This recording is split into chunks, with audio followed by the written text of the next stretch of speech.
जय श्री कृष्ण। राधे राधे दोस्तों, आप सभी को कार्तिक मास की हार्दिक शुभकामनाएं। दोस्तों, आज हम इल्ली और गुड़िया की कहानी लेकर आए हैं जो कि कार्तिक मास में अवश्य सुननी चाहिए। आइए शुरू करते हैं। एक इल्ली थी, एक गुड़िया था। इल्ली बोली, आ गुड़िया, दोनों कार्तिक नहाए।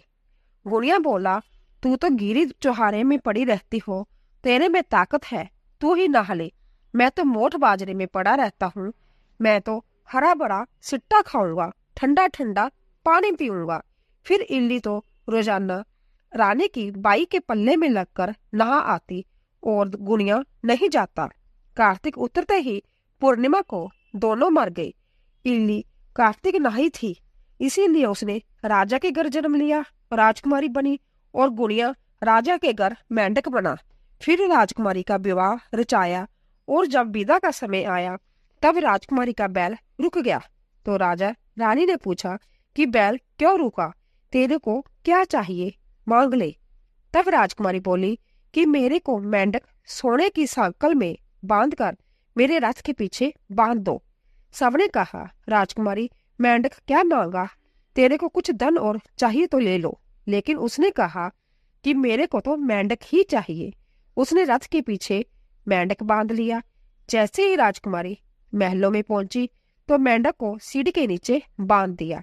जब भी राजकुमारी सीढ़ी से उतरती चढ़ती तो मेंढक कहता, ए चटको मटको श्याम सुंदरी, थोड़ा पानी पिला दे। मैं कहती थी कि तू कार्तिक नहा। एक दिन राजकुमारी की देवरानी जेठानी ने सुन लिया और सोचा कि राजा कोई रानी लाया है या जादूगर ने।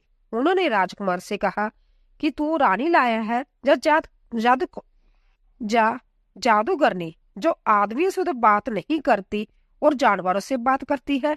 राजा ने कहा, जब तक आंखों से न देखूं, कानों से न सुनूं, मानूंगा नहीं। एक दिन राजा चुप कर बैठ गया। राजकुमारी महलों से उतरी तो फिर मेंढक ने वही कहा और रानी ने भी वही जवाब दिया। तब राजा तलवार लेकर खड़ा हो गया और कहा कि तू मेंढक से क्या बात करती है, सच्ची बात करती है, सच्ची सच्ची बता, नहीं तो तलवार से काट दूंगा। रानी बोली, पिछले जन्म में मैं तो एक इल्ली थी, जय गुड़िया था। इसको मैंने कहा कि आप दोनों कार्तिक नहाए, जय तो नहाया नहीं और मैं नहा ली, इसीलिए हम दोनों पिछली बात करते हैं।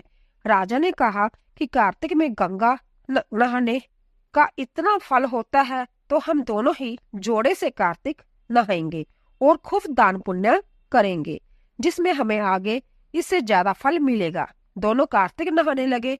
राजा के घर खूब धन संपत्ति हो गया। हे कार्तिक महाराज, जैसे इल्ली को दिया सबको देना, जैसा गुड़िया को दिया ऐसा किसी को न देना।